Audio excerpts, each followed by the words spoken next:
It's always a good practice कि जब भी आप कोई काम करने को नया फोल्डर बनाए, कोई नया प्रोजेक्ट बनाए, तो आप अपने सिस्टम की किसी ऐसी जगह पे उसे सेव करें जहाँ पे आपको एक्सेस करना आसान हो। अभी मैंने डेस्कटॉप पे सेव किया है। इस सिस्टम को 3-4 लोग यूज करते हैं, 3-4 क्लासेस होती हैं यहाँ पे डेली, 4 से ज्यादा होती हैं। तो कोई दूसरा बंदा आएगा, इस फोल्डर को डिलीट कर देगा और कल मैं होगा इस प्रोजेक्ट को ढूंढूंगा, मिलेगा। तो इट्स अ गुड प्रैक्टिस कि आप इसे यहाँ से कट करें और कंप्यूटर की कोई भी C, E drive, D drive, F drive जो सिक्योर है आपके नाम की, मैंने अपने नाम का एक फोल्डर बनाया हुआ है डी ड्राइव में। मैं जितनी भी क्लासेस देता हूँ, मैं सारी क्लासेस के काम इस फोल्डर में सेव करता हूँ, दिस वन। तो ये बाकी जितने भी क्लासेस हैं, बैच वैच, उन तमाम को मैंने यहाँ पे सेव किया हुआ है। तो मैं यहाँ पे एक नया फोल्डर बना सकता हूँ। उस फोल्डर को आपके बैच का नाम दूंगा, मिसाल के तौर पे वेब B25। अब आज के बाद जितना काम भी मैं आपके बैच के लिए करूंगा, जितने प्रोजेक्ट्स भी बनाऊंगा, जितने भी फोल्डर बनाऊंगा, वो B25 के अंदर बनाऊंगा। ठीक। तो it's a good way to manage the things, ताकि आपसे कुछ चीजें गुम ना हो जाए। तो लास्ट टाइम हम यहाँ पे थे कि मैं इसे ओपन में VS, अच्छा, मैं अभी ये काम किया है कि मैंने ये प्रोजेक्ट VS कोड में ओपन करना है एडिटिंग करने के लिए, उसी में चेंजेस करने के लिए। तो मैं कैसे ओपन करूंगा? एक तरीका तो मैंने ये बताया था कि आप सिंपली यहाँ से VS कोड ओपन करें, न्यू विंडो पे जाएं और ओपन फोल्डर करें, उसमें ओपन करें। दूसरा शॉर्टकट तरीका ये है कि आप यहीं पे राइट क्लिक करेंगे तो आपको अपने मेन्यू में यहाँ नजर आ जाएगा ओपन विद कोड। अगर आपको ये नजर नहीं आता तो आप वही तरीका इस्तेमाल करें ओपन करने के लिए जो हमने कल और परसों किया था। वरना ये अगर नजर आता है तो जिस फोल्डर को आपने ओपन किया है, इसके ओपन फोल्डर के किसी भी ब्लैंक एरिया में राइट क्लिक करें, ओपन विद कोड करें, तो आपका वही 2 फाइलें यहाँ पे पड़ी होंगी और आपको यहाँ नजर आ जाएगा। इसको एक यहाँ ओपन करें। तो ये कौन सा मॉड है? HTML फाइल को हम 2 मॉड में ओपन कर सकते हैं, एक एडिटिंग मोड में और एक आउटपुट मोड में। ये कौन सा मॉड है? Editing mode. एडिटिंग मोड का मतलब जहां हम चेंज कर सकते हैं, ठीक है। और आउटपुट मोड कहाँ से आएगा? इसी को डबल क्लिक करें और ये ब्राउजर में खुल जाएगा, ये आउटपुट मोड है। तो यहाँ एडिटिंग मोड में जो भी चेंज करते हैं, आउटपुट मोड में उसका आउटपुट नजर आता है कि आपकी वेबसाइट फाइनली दिखेगी कैसे। तो कल हमने कुछ चंद एक टैग पढ़े थे और आपको मेरे ख्याल में वो याद करना बिल्कुल मुश्किल नहीं होंगे, क्योंकि वो टैग कॉमन सेंस है। पैराग्राफ के लिए P टैग, हेडिंग के लिए H1 से H5 या H6 का टैग है। लिस्ट के लिए, क्योंकि लिस्ट मैंने 2 तरह की बताई थी, ऑर्डर्ड लिस्ट और अनऑर्डर्ड लिस्ट। तो अनऑर्डर्ड लिस्ट के लिए UL, ऑर्डर्ड लिस्ट के लिए OL, और बीच में लिस्ट आइटम्स के लिए LI। अब से, और इमेज के लिए IMG। अब से ऑनवर्ड में जो भी टैग लिखूंगा या लिखने की कोशिश करूंगा, पहले आपसे पूछूंगा what is the common sense, मतलब उस टैग का नाम क्या होना चाहिए, ठीक है। तो कल ये जिक्र हुआ था कि किसी भी वेबसाइट जो आप ऑनलाइन देखते हैं, उस पर इंफॉर्मेशन या तो टेक्सचुअल फॉर्म में होती है। टेक्सचुअल फॉर्म में भी 3 तरह की वेरिएशन हो सकती है, या तो वो हेडिंग की फॉर्म में, यानी जरा बोल्ड है, टेक्स्ट बड़े साइज में, या वो नॉर्मल टेक्स्ट है पैराग्राफ की फॉर्म में, या वो लिस्ट की फॉर्म में है। लिस्ट की फॉर्म में भी है तो 2 तरह की लिस्ट है, ऑर्डर्ड लिस्ट और अनऑर्डर्ड लिस्ट। या वो पिक्चर की फॉर्म में है, या वो वीडियो की फॉर्म में है। अभी वीडियो लगाना नहीं सीखी, तो हम आगे चल के थोड़ा सा सीखेंगे। तो ये हमारा रिकैप था। तो अब हमने आज कुछ मजीद टैग्स को डिस्कस करना है कि मजीद टैग को डिस्कस करने से पहले ना हम एक छोटा सा काम करते हैं कि हमने जितने टैग्स पढ़ लिए ना, इन पे कोई डेकोरेशन अप्लाई करके देखते हैं, इन पे कोई स्टाइल अप्लाई करके देखते हैं, CSS यानी मेकओवर करके देखते हैं कि अगर हम इस टैग को विड्थ दें तो कैसा लगेगा, हाइट दें तो कैसा लगेगा, और बैकग्राउंड कलर दें तो कैसा लगेगा, वगैरह वगैरह। तो किसी भी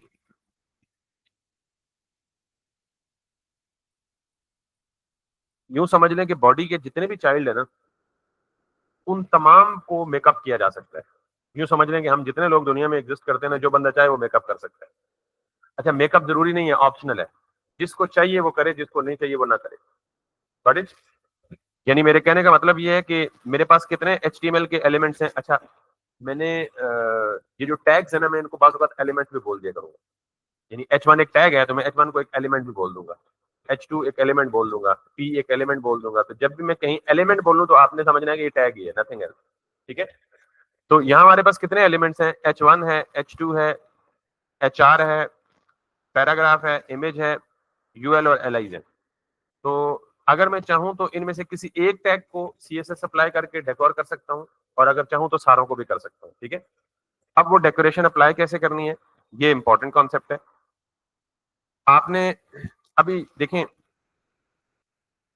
मैं अगर यहाँ पे H1 को स्टाइल करना चाहता हूँ सिर्फ। और स्टाइल क्या करना चाहता हूँ, मैं ये चाहता हूँ जी कि H1 का जो कलर है वो रेड हो जाए। अच्छा, कलर भी दो होते हैं, एक होता है फॉरग्राउंड कलर, एक होता है बैकग्राउंड कलर। फॉरग्राउंड कलर का मतलब टेक्स्ट का अपना कलर, और बैकग्राउंड का मतलब इसकी जो बैकग्राउंड है, पीछे वॉल है इसकी, उसका कलर। तो सबसे पहले तो आपको ये जानने की जरूरत है कि हम स्टाइलिंग अप्लाई कैसे करते हैं। अच्छा, ये 3-4 लफ्ज मैं बार बार इस्तेमाल कर रहा हूँ। स्टाइलिंग, CSS, डेकोर, मेकअप, इन सारों का एक ही मतलब है। तो किसी भी एलिमेंट को स्टाइल करने से क्या मुराद है, यानी उसका बैकग्राउंड कलर चेंज कर देना, उसकी विड्थ चेंज कर देना, उसकी हाइट चेंज कर देना, उसका कलर चेंज कर देना, वगैरह वगैरह। तो मुझे H1 का अगर कलर चेंज करना ना सिर्फ, तो मैं क्या करूंगा, हेड में आऊंगा। आज से पहले मैंने हेड में कुछ भी नहीं लिखा, ठीक। तो हेड में आके मैं यहाँ पे लिखूंगा STYLE, style. Style pair tag है, ठीक है, क्योंकि जाहिर है ओपनिंग एंड क्लोजिंग दोनों का पेयर है। इसके अंदर आके स्टाइल टैग जो है ये बाकी HTML के टैग की तरह नहीं है।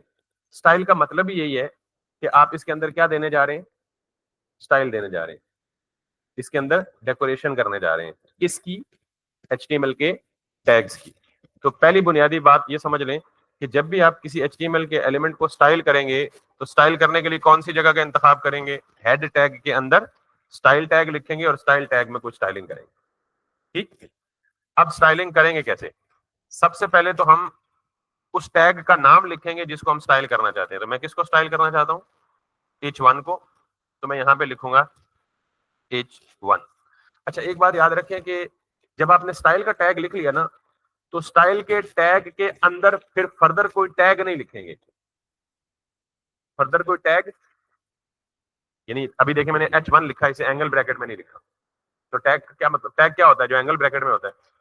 तो स्टाइल के टैग के अंदर मजीद दूसरा कोई टैग आप नहीं लिखेंगे, तो फिर क्या लिखेंगे, बगैर एंगल ब्रैकेट के जो टैग के अंदर नाम एग्जिस्ट करता है ना, वो, जैसे मैंने लिखा H1, और इसके बाद आप सिंपली क्या करेंगे, ओपनिंग एंड क्लोजिंग करली ब्रैकेट्स, दैट्स इट, ठीक।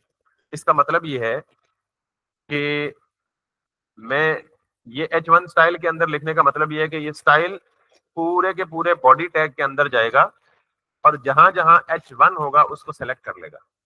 सेलेक्ट करने का क्या मतलब है वो बाद में बताता हूं, लेकिन सिंपली इस H1 का मतलब है मैं किसको कॉल कर रहा हूं, ठीक।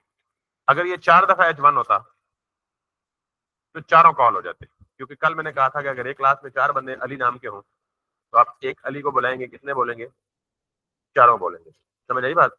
तो यूं समझें कि स्टाइल के अंदर जो चीज लिखते हैं हम, वो CSS लैंग्वेज है। आज हम दूसरी लैंग्वेज पढ़ने जा रहे हैं। आप कहेंगे जी एक पूरी हुई नहीं है तो दूसरी पढ़ना शुरू कर दिया हमने, तो ये दोनों पैरेलल इस्तेमाल होती है। ऐसा नहीं होता कि आप एक पूरी सीखेंगे तो दूसरी, दोनों लैंग्वेज एक दूसरे के साइड बाय साइड पैरेलल इस्तेमाल होती है। सॉरी, हाँ, H2 को साथ लिखना चाहें तो उसके लिए अलग करेंगे, बिल्कुल इसके नीचे जहां इसकी ब्रैकेट खत्म होती है वहां H2 लिखना चाहें तो ये कर सकते हैं। फिर आपका सवाल है P को लिखना चाहें, बिल्कुल कर सकते हैं यूं। फिर आपका सवाल है जी इमेज को टारगेट करना चाहें, तो जिस टैग को आप सेलेक्ट करना चाहें, इसको वैसे कहते हैं टैग को सेलेक्ट करना, ठीक है, उसका नाम लिखें और साथ में ओपनिंग एंड क्लोजिंग करली ब्रैकेट लिखें, दरमियानी ब्रैकेट जिसे बोलते हैं। That's nice question. तो फिर उसके लिए हम अभी इसके बाद एक काम करेंगे, क्लास का कॉन्सेप्ट पढ़ेंगे, आईडीज का कॉन्सेप्ट भी पढ़ेंगे। फिलहाल सिर्फ पहला काम यह है कि हमने टैग को सेलेक्ट करना है। तो अब मैंने H1 लिखा।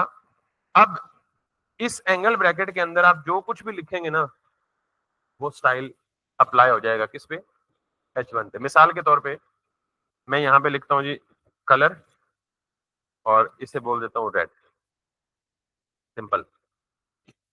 यहां मैं वापस आऊंगा और इसे रिफ्रेश करूंगा, तो मेरा जो H1 है उसका कलर क्या हो गया, रेड हो गया। That's as simple as that. ये रटा लग जाएगा ना पक्का। कि आपने सिंपली क्या करना है, किसी भी एलिमेंट को स्टाइल करना है, तो सबसे पहले हेड टैग के अंदर CSS यानी स्टाइल का टैग लिखना है, और उसके अंदर उस टैग का नाम, और अंदर ये क्या चीज है। CSS की पूरी लैंग्वेज प्रॉपर्टीज पे मुश्तमिल होती है। किस पे मुश्तमिल होती है, प्रॉपर्टीज पे मुश्तमिल होती है। कोई मुझे बता सकता है कि मेरी प्रॉपर्टीज क्या क्या हो सकती है। मेरा नाम, father name, qualification, designation, current residential address, permanent address, ये सारे की सारी क्या है मेरी प्रॉपर्टीज है। प्रॉपर्टीज का मतलब क्या होता है? Characteristics that explain any object, वो कैरेक्टरिस्टिक्स जो किसी भी ऑब्जेक्ट को एक्सप्लेन करती हैं। माउस की प्रॉपर्टीज क्या है?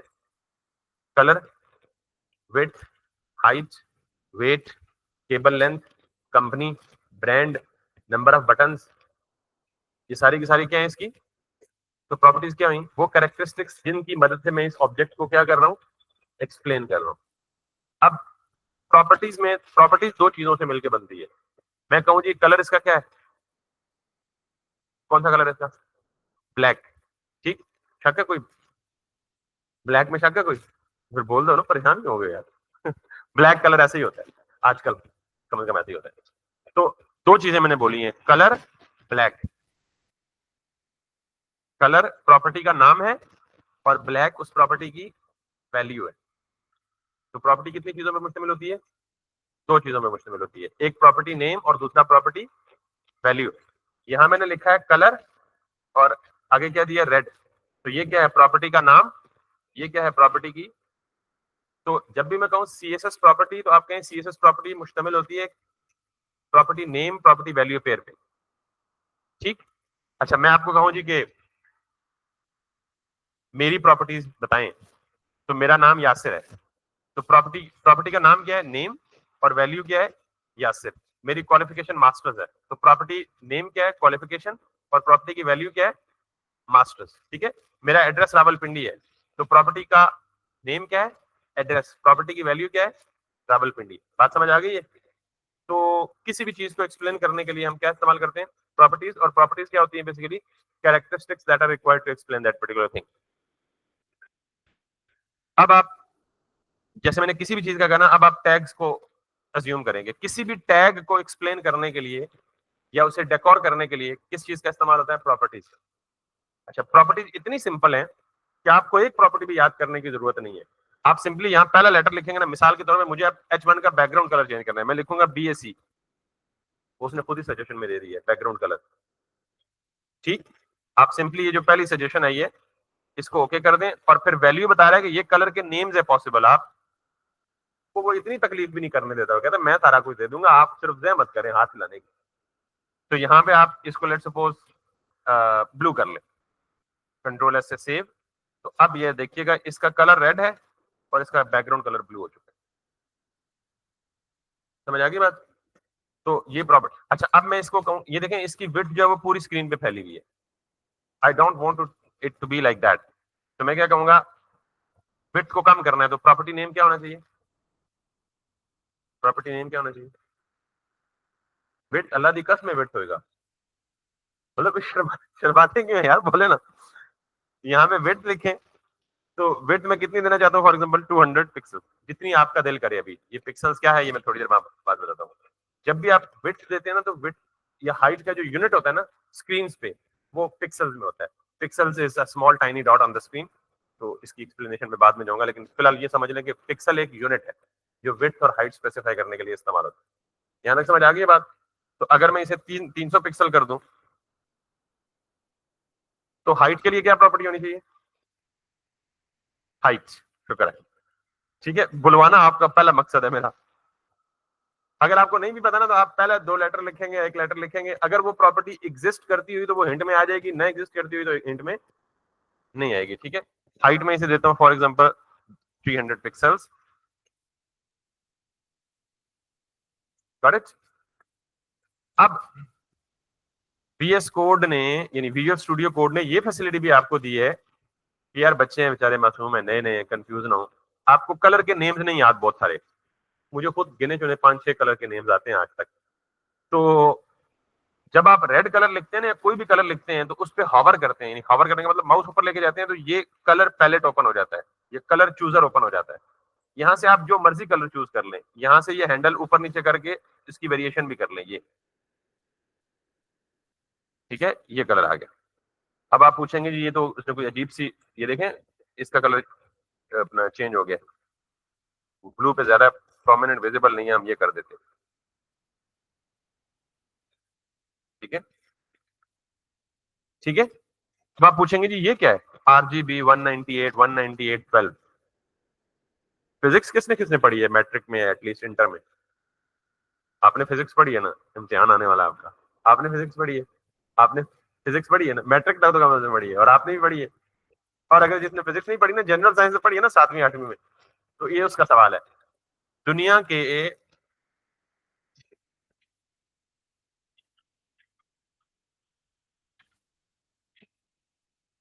सवाल कैसे पूछा जाए फिजिक्स की में, ये वैसे आपने पढ़ा होगा कि 3 बुनियादी कलर्स ऐसे हैं जिनके कॉम्बिनेशन से दुनिया का कोई भी कलर बनाया जाता है। आपको पता है वो 3 बुनियादी कलर कौन से?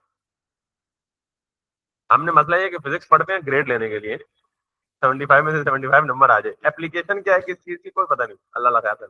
पढ़ाने वाले भी ऐसे ही, पढ़ने वाले भी ऐसे ही। तो 3 बुनियादी कलर या प्राइमरी कलर्स बोलते हैं। अगर आपको नहीं पता था, ये फिजिक्स का सवाल है, मैं बता देता हूँ। 3 प्राइमरी कलर ऐसे हैं जिनकी डिफरेंट रेशियोज से उनको मिलाएं, मिक्स करें आपस में, तो आप कोई दूसरा कलर, नया कलर बन जाता है। मिसाल के तौर पे वो 3 प्राइमरी कलर होते हैं, रेड ग्रीन एंड ब्लू, ये यूनिवर्सल है। ये आप नॉर्मली बाहर जाके पेंटर की दुकान से भी 3 कलर लेंगे ना, रेड ग्रीन ब्लू, रेड की क्वांटिटी ज्यादा करेंगे, ग्रीन की कम करेंगे, और ब्लू की दरमियानी रखेंगे तो कोई और कलर बनेगा। रेड की जगह ब्लू की क्वांटिटी बढ़ा देंगे, रेड और दूसरे की कम करेंगे तो कोई और कलर बनेगा। आपने अक्सर देखा है किसी पेंटर को पैलेट हाथ में पकड़े हुए? पता है पैलेट क्या होता है? Colour palette. वो पेंटर के हाथ में जो प्लेट होती है और एक साथ में बुरशी होती है ना, वो जो कलर की प्लेट होती है उसको पैलेट बोलते हैं। ये मैंने कहा था ना, आप अंग्रेजी भी थोड़ी बहुत सीखेंगे इनका।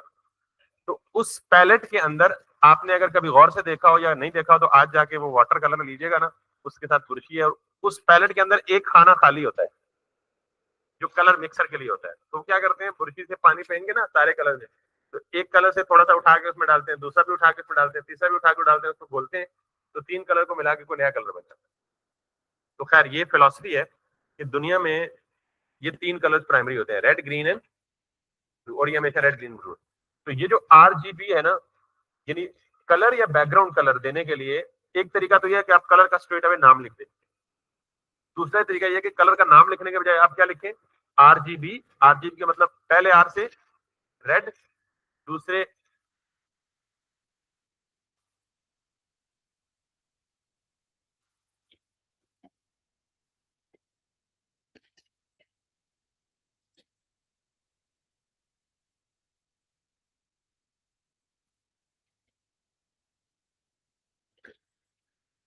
तो पहले R से रेड, G से ग्रीन, B से ब्लू। तो ये जो पहली वैल्यू है ये किसकी है? रेड की। दूसरी वैल्यू किसकी है? ग्रीन की। तीसरी वैल्यू किसकी है? ब्लू की। समझ आ गई बात? तो इन तीनों को मिलाया तो क्या बन गया? येलो। अगर मैं यहाँ 198 के बजाय 240 कर दूं, देखिएगा वो कलर भी चेंज हो जाएगा। यहाँ पे अगर देखें, देखा थोड़ा सा चेंज हुआ है। अगर मैं यहाँ पे आखिरी वैल्यू 12 की जगह 100 कर दूं, फिर देखिए और चेंज हो जाएगा। 100 के बजाय नहीं चेंज हुआ अभी, ठीक है, यानी थोड़ा सा चेंज हुआ है स्लाइड से, वो आपको फर्क फील ही नहीं हुआ। तो मैं इसे कह देता हूँ जी 236। Can you see this? वो कलर चेंज हुआ है। तो इसका मतलब है कि ये नंबर कहां से कहां तक चेंज कर सकते हैं आप। ये हर तीनों में से हर नंबर की मिनिमम वैल्यू 0 है, मैक्सिमम 255 है।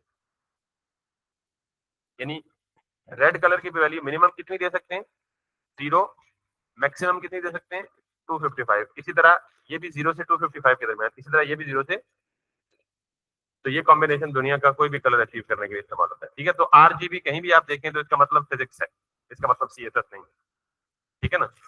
चले, तो आपको ये पता लग गया कि हम CSS कैसे अप्लाई करते हैं बेटा। कि सबसे पहला काम ये है कि आपने किस टैग पर स्टाइल अप्लाई करना है, आपने वो टैग का नाम लिखना है। टैग का नाम का मतलब बगैर एंगल ब्रैकेट के। CSS में एंगल ब्रैकेट इस्तेमाल नहीं होती, सिर्फ H1। उसके बाद ओपनिंग एंड क्लोजिंग करली ब्रैकेट। और किसी एक टैग पे मल्टीपल स्टाइल अप्लाई किए जा सकते हैं, ठीक है। तो कितने स्टाइल अप्लाई किए मैंने? 4। यानी ये 4 प्रॉपर्टीज है बेटा। और अगर जो आपका सवाल था मार्क, अगर मैं H2 पे करूं, सेम H2 लिखूंगा और H2 के साथ भी वही काम करूंगा। कलर, अगर आपको कलर का वो RGB वैल्यू पता है तो ठीक है, नहीं तो इस यहीं से नाम चूज कर लें। इसी तरह बैकग्राउंड कलर, और बैकग्राउंड कलर में भी आप इसको लेट्स सी ये दे दें, और वापस आके यहाँ पे देखें। Can you see this? अब ये बैकग्राउंड कलर और फोरग्राउंड कलर मैच कर गया, इसलिए आपको बीच में कंटेंट नजर ही नहीं आ रहा, तो कोशिश करेंगे दोनों को क्या कर ले, डिफरेंट कर ले, देन आपको ये नजर आ जाएगा। नजर आ रहा है? इवन बैकग्राउंड कलर को थोड़ा सा और चेंज कर दें, मेरी कलर चॉइस ना बहुत ही पैथेटिक है। ठीक होगी बात? तो किसी भी HTML एलिमेंट पे आपने स्टाइल अप्लाई करना हो तो आप ये अप्रोच इस्तेमाल कर सकते हैं। अच्छा, मजीद आगे जाएं तो आपने लेट सपोज इमेज का साइज छोटा बड़ा करना है, ठीक है? तो मैं क्या करूंगा, IMG, और इमेज का अभी साइज देखें कितना है, थोड़ा सा बड़ा है तो मैं इसे छोटा कर देता हूं। तो मैं क्या करूंगा, विड्थ लेट सपोज 200 पिक्सल्स, ठीक। यहाँ एक अजीब काम हुआ है कि जब भी मैंने विड्थ चेंज की है तो उसकी हाइट ऑटोमेटिकली चेंज होगी।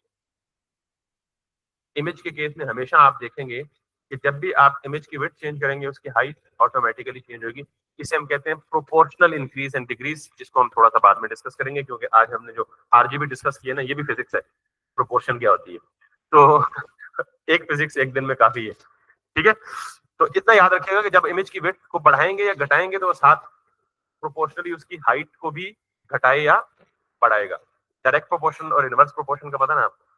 डायरेक्टली प्रोपोर्शनल का मतलब ये होता है कि एक क्वांटिटी बढ़े तो दूसरी भी बढ़ती है, एक कम हो तो दूसरी भी, और इनवर्स इसका मतलब होता है उल्ट, एक बढ़ाए तो दूसरी कम हो, एक कम करें तो दूसरी बढ़े। तो खैर ये इमेज प्रोपोर्शनली अपनी वेट को इंक्रीज, हाइट को इंक्रीज या डिक्रीज करते हैं प्रोपोर्शन टू द वेट, यानी वेट बढ़ाएंगे तो हाइट भी बढ़ेगी, वेट कम करेंगे तो हाइट भी कम होगी। अगर आप ये नहीं चाहते कि प्रोपोर्शनली करें तो फिर आप वेट और हाइट दोनों फिक्स देते हैं, ठीक है? तो वो हम दे सकते हैं। तो ये तो हो गया CSS स्टाइल देना। आपको वैसे एक इशू नहीं लग रहा कि अभी तो मैंने कितने एलिमेंट्स को स्टाइल दिए हैं, 3 को, तो ये पेज को बड़ा बड़ा सा लगना शुरू हो गया, वो स्क्रॉल करके ऊपर जाए स्टाइल देखें, फिर स्क्रॉल करके नीचे आए। तो जब ये हमारे वेब पेज पे बहुत ज्यादा CSS के स्टाइल्स होंगे तो फिर तो एक खिचड़ी सी बन जाएगी, सारा कुछ मिक्सअप हो जाएगा ना, ऐसे ही है। तो ये स्टाइल देने का तरीका वैलिड है, इसमें कोई मसला नहीं है, सिवाय एक के हमारे पास जगह कम बचेगी, और HTML और CSS एक ही फाइल में हमारी फाइल बहुत ज्यादा ग्रो कर जाएगी, तो हमें फिर टैग देखने के लिए नीचे जाना पड़ेगा, ऑल द वे वापस ऊपर स्क्रॉल ही करते रहेंगे सारा दिन। तो CSS लिखने का एक तरीका तो ये है जो मैंने आपको बता दिया। एक और तरीका है, और वो इससे अच्छा तरीका है, और हम वही तरीका इस्तेमाल करेंगे, ठीक है? वो तरीका ये है कि जैसे आपने index.html की फाइल बनाई ना, तो HTML फाइल में क्या बनाते थे आप, टैग, यानी स्ट्रक्चर बिल्ड करते थे, टैग्स लिखते थे। इसी तरह एक और फाइल बनाए HTML के साथ ही, उसको नाम दे दें STYLES। इसको नाम कुछ भी दे सकते हैं, लेकिन जरूरी ये है कि इसकी जो एक्सटेंशन होगी वो .css होगी। इसकी एक्सटेंशन हमेशा क्या होगी, CSS, क्योंकि मैंने कहा CSS ही लैंग्वेज है जो हम सीखते हैं। अब आपने ये फाइल बना ली CSS, तो वापस आए, जो कुछ भी आपने यहाँ लिखा है ना, स्टाइल के टैग को छोड़कर इसको आप यहाँ से कट करें और इसको style.css की फाइल में दें, और यहाँ से ये स्टाइल का टैग उड़ा दें वापस। समझ आ गई बात? तो अब काम साफ सुथरा नहीं हो गया, HTML कंप्लीट अलग फाइल में और style.css कंप्लीट अलग फाइल में। आप मिसाल के तौर पे 2 भाई हैं या 3 भाई हैं, तो आपके घर में एक कपड़ों की अलमारी है, तो तीनों भाइयों के कपड़े जो है ना एक ही अलमारी में घुसेड़ दें आप, अलमारी के एक ही ब्लॉक में एक ही खाने में घुसोड़ दें, कोई मसला तो नहीं है, अलमारी मना तो नहीं करेगी, नहीं यार मैं स्टोर नहीं करता, ठीक है? लेकिन ज्यादा अच्छा तरीका क्या है, तीनों को ऑर्गेनाइज करने के लिए, बेहतरीन तरीके से मैनेज करने के लिए अलमारी के 3 अलग अलग खाने बनवाएं। एक भाई के सारा जो उसकी बिलोंगिंग्स है वो एक खाने में, दूसरे की सारी बिलोंगिंग्स दूसरे खाने में, तीसरे की सारी बिलोंगिंग्स। ये क्यों जरूरी है?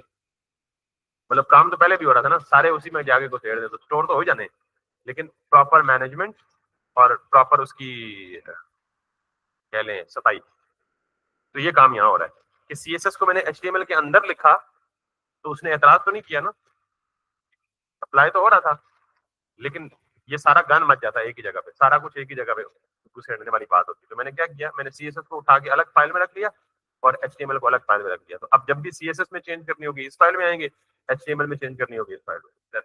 It's a proper way of managing the CSS and HTML separately. लेकिन एक मसला होगा, अब मैं कंट्रोल एस करके दोनों फाइलों को सेव करके वापस यहाँ आऊंगा, ये सारे स्टाइल यहाँ से गायब हो जाएंगे। ठीक, और ये नेचुरल है। क्यों? क्योंकि देखें पहले तो CSS और HTML एक ही फाइल में था, तो उसने उधर इसे रीड कर लिया। अब जब मैंने स्टाइल को अलग अलग कर लिया तो इन दोनों फाइलों का आपस में कोई लिंक ही नहीं रहा, कोई रिश्ता ही नहीं रहा, कोई ताल्लुक ही नहीं रहा। CSS अलग पड़ी हुई है, HTML अलग पड़ी हुई है। तो HTML को क्या ख्वाब आया कि उस फाइल से जाके रीड करो स्टाइल को? ठीक है, तो हम क्या करेंगे, लिंक करेंगे दोनों को आपस में, बस एक स्टेप, और वन टाइम लिंक कर लेंगे, उसके बाद हमेशा वही लिंक रहेगी। तो जब भी आप चाहते हैं कि CSS की फाइल अलग बनाएं, HTML की फाइल अलग बनाएं, तो दोनों अलग अलग बनाने के बाद दोनों का आपस में क्या करना होगा, आपने लिंक करना होगा। वो लिंक कैसे करते हैं, हेड के टैग में आए और यहाँ पे सिंपली लिखें LINK लिंक, इंटर प्रेस कर दें। ये लिंक में रेल मतलब relation style sheet by default दे देगा, इसको समझने की फिलहाल जरूरत नहीं है। href में इंपॉर्टेंट बात है कि आप उस फाइल का नाम लिख दें जिसको लिंक करना चाहते हैं। किसको लिंक करना चाहता हूँ, styles.css। वापस आए यहाँ पे और इसे रिफ्रेश करें, एवरीथिंग इज बैक। समझ आई बात? तो अब देख लें कितना साफ सुथरा तरीका हो गया कि ये सिर्फ एक लाइन स्टाइल की चाहिए, बाकी सारा का सारा HTML है। और यहाँ जितना भी स्टाइल लिखूंगा यहीं पे लिखता रहूंगा, और HTML जितना भी लिखूंगा वो यहाँ पे लिखता रहूंगा, and we will get our page completed. यहाँ तक समझ आ गई बात? अब मिसाल के तौर पे मैं यहाँ पे UL को स्टाइल अप्लाई करता हूँ, या बिलफर्ज LI को स्टाइल अप्लाई करता हूँ।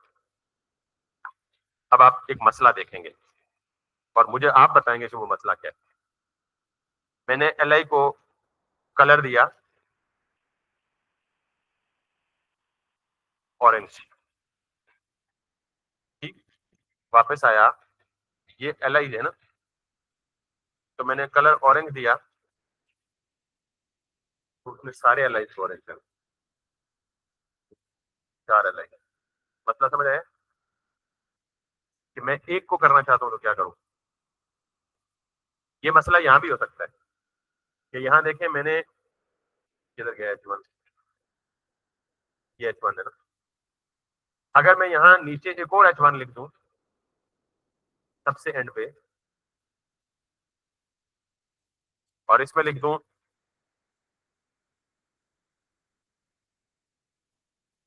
यहाँ नीचे,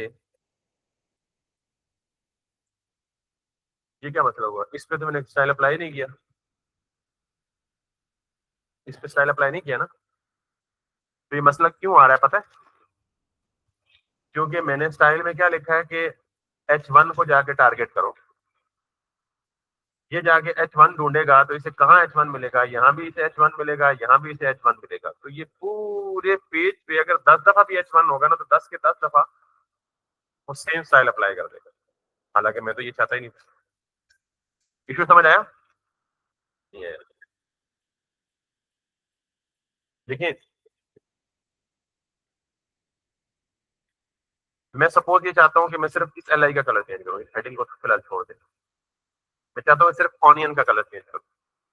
ठीक है, तो कलर चेंज करने के लिए मैं क्या करता हूँ, नॉर्मली टैग का नाम लिखता हूँ और उसका कलर चेंज कर देता हूँ। ये काम किया मैंने, यहाँ पे जाके लिखा LI और LI को कलर क्या दे दिया, ऑरेंज। यहाँ तक तो क्लियर है ना? लेकिन जब मैंने LI कलर ऑरेंज दिया, तो इसने किसको ऑरेंज कलर देना है, LI को जाके ढूंढ के उसको ऑरेंज कलर देना है। तो ये LI को ढूंढेगा, तो इसे एक के बजाय कितने LI मिलेंगे, 4। तो ये 4 के 4 को ऑरेंज कलर दे देगा। हालांकि मुझे सिर्फ किसको देना था, ऑनियन को, पहले वाले को, या दूसरे वाले को, या तीसरे वाले को, किसी एक को देना है। ये प्रॉब्लम है, ये समझ आया? और ये सिर्फ LI के साथ नहीं है, ये अगर एक ही नाम के 4 टैग्स होंगे ना, तो वो स्टाइल किस पे अप्लाई करेगा, चारों पे। ये वो कल वाली एग्जांपल नहीं है कि जब 4 बंदों का नाम सेम हो, अली, तो मैं एक को बुलाऊंगा तो कितने बोलेंगे। तो अब मैं एक LI को बुलाने की कोशिश कर रहा हूँ, कितने बोल रहे हैं, क्योंकि चारों का नाम क्या है, LI है। तो कल क्या कहा था कि मुझे फर्क करना हो कि कौन सा वाला अली जिसका मैं नाम ले रहा हूँ, तो क्या करूंगा, कोई एक नाम अलग से उसे दे दूंगा। ठीक है, यानी कोई उसका निक नेम बोल दूंगा। जैसे वो टोनी, नोनी, मोनी, जैसे नोमान है फॉर एग्जांपल, 4 नोमान है, तो किसी एक को मैं क्या कह दूंगा? नोमी। बट वो क्या हो जाएगा? उसका एक निकनेम। तो उससे उसकी पहचान बाकियों से क्या हो जाएगी? अलग हो जाएगी। ये बात क्लियर हो गई है? तो अब मसला ये है कि चारों एलआई में, एक एलआई को कॉल करता हूँ तो चारों कॉल होते हैं। तो अगर मुझे एक को बाकियों से जुदा करना हो तो उसको नाम दे दें। क्या दे दें? और नाम कैसे देते हैं? यहीं पे जहां आपने टैग लिखा है ना, ओपनिंग टैग के अंदर नाम देने का तरीका यह है कि आप इसे क्लास दें। नाम देने के लिए क्या इस्तेमाल करते हैं हम यहाँ? क्लास इस्तेमाल करते हैं। और इसे मैं कह देता हूँ जी फॉर एग्जाम्पल ओ, कुछ भी कह दे। मैंने फॉर एग्जाम्पल इसे क्या नाम दे दिया? ओ। अब यहाँ पे अगर मैं एल आई के बजाय ओ लिखूं ना, तो इस ओ का मतलब, अच्छा अगर मैं यहाँ पे सिर्फ ओ लिखता हूँ ना, तो ये सीएसएस क्या समझेगा कि ये ओ किसी टैग का नाम है। तो याद रखिएगा कि अगर एचटीएमएल में आप किसी भी क्लास को एक्सेस करना चाहते हैं ना, तो आप उस क्लास के नाम से पहले क्या लिखेंगे? डॉट लिखेंगे। क्या लिखेंगे? सिंपली। अगर डॉट नहीं लिखेंगे तो वो क्या समझेगा? टैग का नाम है। और अगर डॉट के साथ लिखा होगा तो वो क्या समझेगा? ये क्लास का नेम है। अब ऑरेंज कलर किस पे अप्लाई होगा? सिर्फ उस एलिमेंट पे अप्लाई होगा जिस एलिमेंट की क्लास क्या है? ओ है। वापस जाए यहाँ पे, कैन यू सी दिस? मेरा ये जो फर्स्ट ओनियन है ये सिर्फ ऑरेंज है, बाकी सारे एज इट इज है। मैं रिपीट करता हूँ कि अगर मैं डॉट के साथ कोई एक वर्ड लिख दूं, 2 वर्ड, क्लास का नेम लिख दूं कोई, और उसको ऑरेंज कलर दूं, तो ये किस पे अप्लाई होगा? सिर्फ उस एलिमेंट पे जिसकी क्लास क्या है? वो है। अब अगर मैं चाहता हूं कि ये जो गार्लिक है ना, या ये जो टोमेटो है, इसको कोई और कलर दूं, तो इसको भी जाके क्या दे दूंगा? क्लास। और इसको क्लास दे दूंगा फॉर एग्जाम्पल टोमेटो। तो अब इस टोमेटो का कलर रेड होता है। तो इसको देने के लिए यहाँ पे क्या करूंगा? ठीक है, डॉट भी देंगे। हाँ, शुक्र है जाग रहे हैं हम। डॉट भी देंगे, ठीक है। तो डॉट क्यों देंगे? क्योंकि हम क्लास को एक्सेस करना चाहते हैं, और क्लास को एक्सेस करने के लिए कन्वेंशन है हमेशा आप स्टार्ट कहां से करेंगे? डॉट से। तो मैं यहाँ पे देता हूँ जी कलर रेड। तो ये हमारा कलर हो गया रेड। ऑनियन ऑरेंज है और ये टमाटर क्या है? समझ आ गई बात? तो जिस तरह दुनिया में हर पैदा होने वाले शख्स को उसकी पहचान के लिए सबसे पहले क्या दिया जाता है? नाम दिया जाता है। वरना तो बेबी है जी, क्या मतलब बेबी है जी? किसका बेबी है जी? कौन बेबी है जी? कहाँ बेबी है जी? क्या बेबी है जी? उसकी आइडेंटिफिकेशन तो कोई नहीं है ना। तो कोशिश होती है कि एवरी बर्थ में सबसे पहला काम जो है उसका, बल्कि बाद लोग तो बर्थ से पहले ही नाम सोचना शुरू कर देते हैं, ठीक है। तो काम ये है कि जब भी आप टैग लिखें या लिखने का सोचें, तो साथ ही उसको नाम दे दो, टेंशन ही खत्म। समझ आई बात? यानी आप जो ही H1 लिखें, तो आप सिंपली उसे क्या कह दें? क्लास, इसको नाम दे दें मेन हेडिंग। इस पे स्टाइल अप्लाई करें या ना करें वो बात की बात है। जो ही टैग लिखें साथ ही क्लास दे दें। That's a good practice. तो आज के बाद जब हम स्टाइल देंगे, यानी आज के बाद जब भी हम कोई टैग लिखेंगे, तो सबसे पहला काम क्या करेंगे? टैग को क्यों देंगे, इसकी रीजन देखें।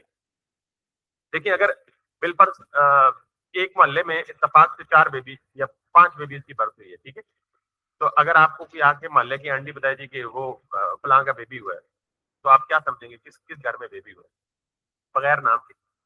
यही एग्जांपल यहाँ पे लें कि अगर आपने बॉडी में 4 H1 लिखे, तो अगर आपको किसी एक H1 को कॉल करना पड़े, तो आपको तो पता ही नहीं H1 पहले वाला, दूसरे वाला, तीसरे वाला, चौथे वाला, पांचवें वाला, छठे वाला।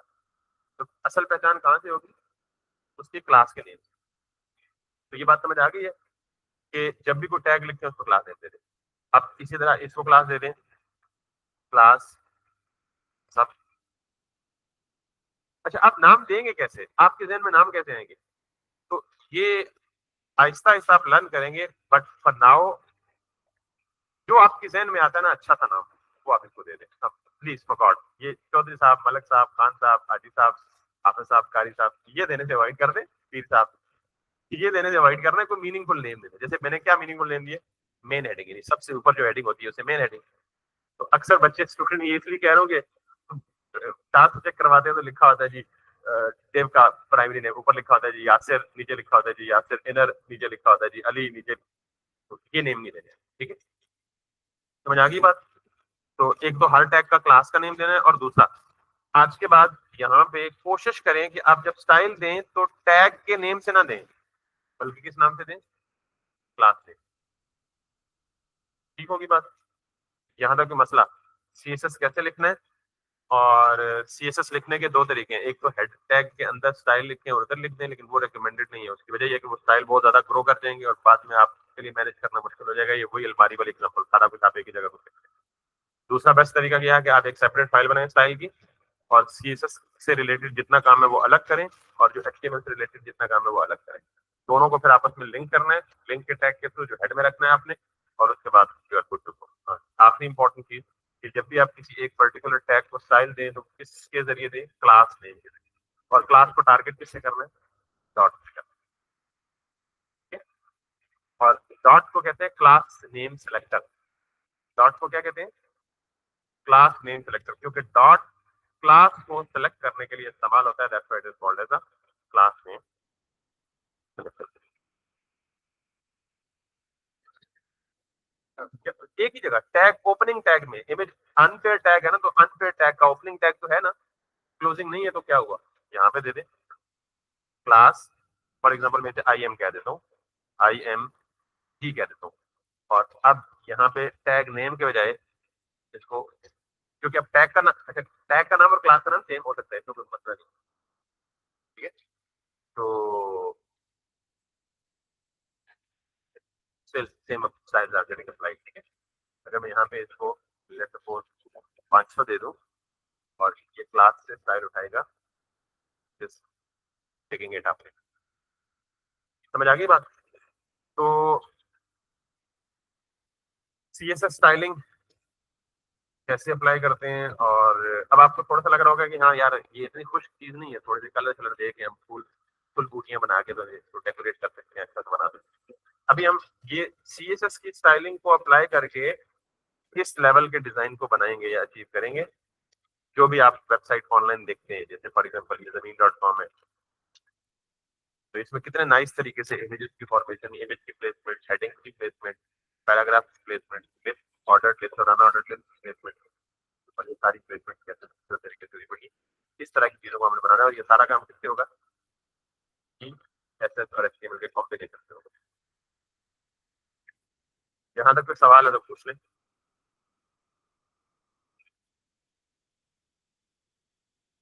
कलर कैसे हटाना है, अगेन सीएसएस लाइन अप्लाई करें। मैं अभी एडवांस प्रॉपर्टीज पे जाना नहीं चाह रहा, थोड़ी हम इनको बिल्कुल कस्टमाइज कर सकते हैं, बिल्कुल हटा सकते हैं।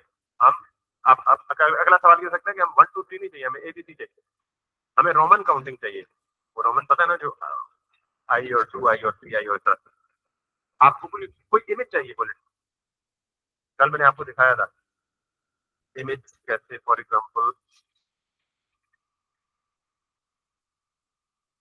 यहाँ पे हो।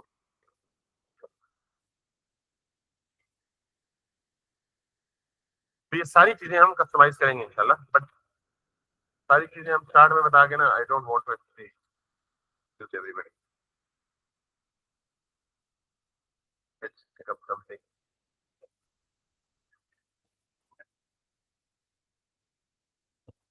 इस नजर आए ना, मैं वहां से आपको दिखा दूं कि आप बुलेट्स में इमेज भी लगा सकते हैं, बुलेट्स में वीडियो भी लगा सकते हैं, कुछ भी लगा सकते हैं।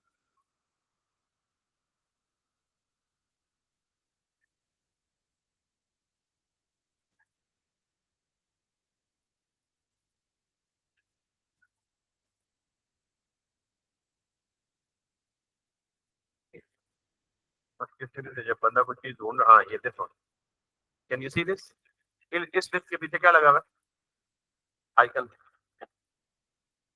तो ये भी बेसिकली लिस्ट ही है। आप यूट्यूब पे देखें, अक्सर आप देखते हैं यूट्यूब की साइड बार, अगर आपने कभी देखी हो,